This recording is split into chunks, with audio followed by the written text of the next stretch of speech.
The Daddy Letters Series, Season 3, Letter 49.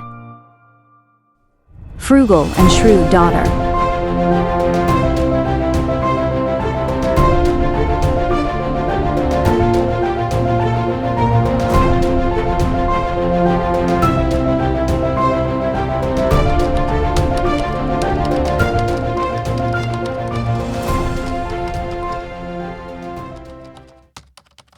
Dear Dad, well, it's official. I am betrothed and have a beautiful ring to show for it. It's nothing fancy and well within his budget, and the style is perfectly me. It is wonderful when the man you love has observed you enough to know your style and tastes. The ring Boaz picked for me confirms that in his love, he studies me. He is both romantic and practical. He said that each time we move to a higher economic bracket, he will replace my wedding ring with a more expensive one, commensurate to our new higher financial bracket. And we will retire the former ring to a beautiful glass and silver ring display box that he bought, labeling each retired ring with the date purchased and retired. We plan to keep the box prominently displayed on our dresser as a constant reminder of where we started, where we've come, and where we are headed. Boaz is really good for me. He has taught me the virtue of being frugal and financially wise, instead of the reckless shopaholic I used to be. I realized that I spent a lot of money over the years just to win the admiration and acceptance of others, or to one-up my friends and colleagues. He said, that kind of vanity can easily lead to the poor house, and we should not spend money just to keep up with, or impress others. We should spend according to our need and blessedness. In that spirit, Dad, I don't want you and Mom to spend a lot of money on my wedding. We will be no less married or in love whether you spend $1,000 or $1 million on the wedding. Please let me release you from the burden of desiring to throw a wedding as big and fabulous as your love for me. And you asked me what I want for a wedding present. Now that's where you can put those bucks I'm saving you on the wedding.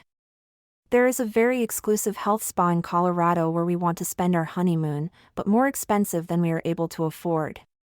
We made a pledge to each other to love each other enough to stay as healthy and physically fit as possible, not for the gaze of strangers, but for each other's gazes, and to serve one another with energy and enthusiasm. Yes, I was listening when you taught your daughters how important that was, and I taught my husband to be the same principle. You always said that the greatest gift you can give your mate is a healthy and whole self. Another principle I learned from you is that in order to end right, it is important to start right. I remember you used to recite one of your golf truisms and say, if you don't birdie the first hole, you can't birdie them all. Boaz and I believe that such a honeymoon will help us get started right, and as we look back over the years, will remind us to work hard to stay right, in health. So dear, sweet, well-heeled Dad, that is my wedding gift request, that you buy us a 2-week stay at the resort. Boaz and I will take care of travel expenses. This is a great deal for both of us because you will still spend less money than I know you were planning to spend on my wedding. I hope you find my proposal appealing. Please? Your financially challenged daughter.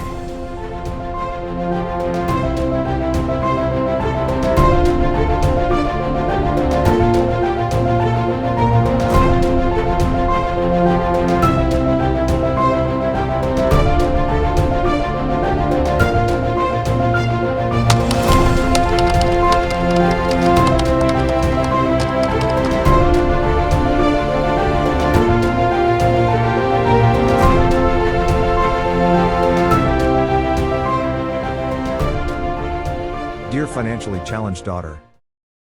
Months ago, I told your husband-to-be, you were as strong as a climbing rope, and as shrewd as a used car salesman. Well, you can tell him that you shrewdly and successfully bargained for an extravagant honeymoon, in fact better than the one your mother and I had. Of course your mother and I will be honored to give you that spa honeymoon you want, but only if we can come along too. We promise not to be a bother. We can meet you for breakfast at 6 o'clock each morning, but we will stay out of your way for the rest of the day. Just kidding. I had you going, didn't I? I am sure your mouth was agape as you thought about having to be out of bed and meet us at breakfast by 6 each morning. Sweetheart, we know you will have better things to do at 6 each morning. We want your honeymoon to be perfect, and we know our presence would not be conducive to perfection. I can't tell you how excited your mother and I are for you. I look at the wonderful woman you are, my dear daughter, and I have to just say, God is good all the time, and all the time, God is good. I have witnessed His hand moving in your life, ordering your steps, and lovingly bringing you back in step, when you got off His path. It is clear to me, He has great plans for your life. It will be enjoyable enough for your mom and me to lay in bed imagining together all the fun and romance you are having at the spa as you really get to know one another. Your mother and I will honor your request to spend modestly on your wedding, but she is going to be more of a problem than me, and I am sure you guessed that. She loves planning weddings with her daughters, so get ready to have to keep her elegant tastes in check. It is wonderful to know that already you, and Boaz, exhibit the self-control and morals to manage your money effectively. Too many couples get into trouble early in their marriage with impulse spending, satisfying their vanity, ego, and appetites, instead of their needs. You know, keeping up with the Joneses. Continue to hold the line on spending, and commit yourself to delayed gratification when it comes to possessions. Debt is designed to enslave you and enrich the lender, so use debt only when necessary. I hope your premarital counselor will include counsel about good financial management practices, to give you additional skills for wealth management. Remember, don't spend, and then ask God to bless. No. Spend, as God is blessed. And I'm glad to hear of your commitment to health. It is so very important, not just for physical attraction, but for wealth management. Getting sick can be expensive, and service to each other, and doing God's work serving others. Bravo. With great love, Dad.